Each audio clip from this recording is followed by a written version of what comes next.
information out in the ways that people receive information, not just in one way.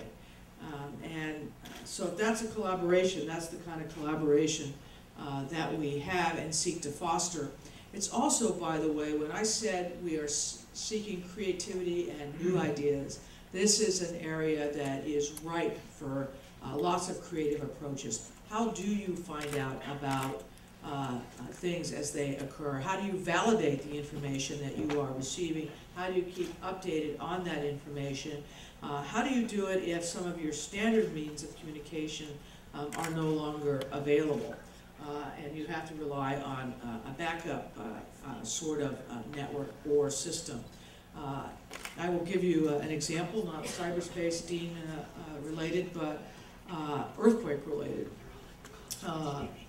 In a couple of weeks, we're going to do a major earthquake exercise in the Midwestern United States along what's called the New Madrid Fault. And it will simulate, on an exercise basis, a major earthquake. We planned this well before Japan, but part of the exercise is that you have to assume no electricity and no telecommunications for the first 36 hours. In other words, those have been disabled. All right, how do you get information? How does an individual receive information? Where do you drive them to? How do you keep people updated? How do you keep your first responder community in communication with each other?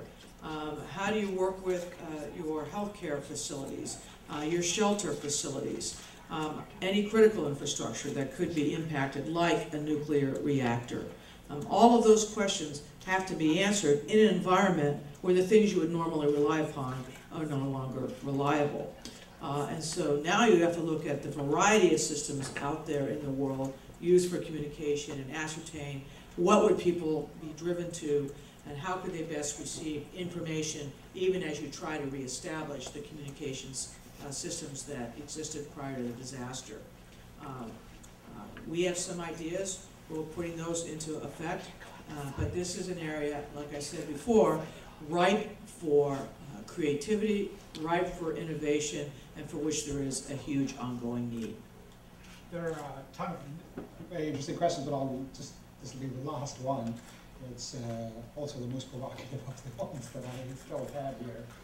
So what happened to the discussion? It says, the question is, what happened to the discussion about the internet, quote, kill switch that might be used in cases of, within quotes, extreme emergencies?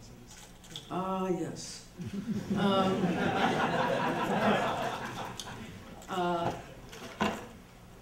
That will, as I think I think there's a very good chance that Congress will take up cyber legislation this year.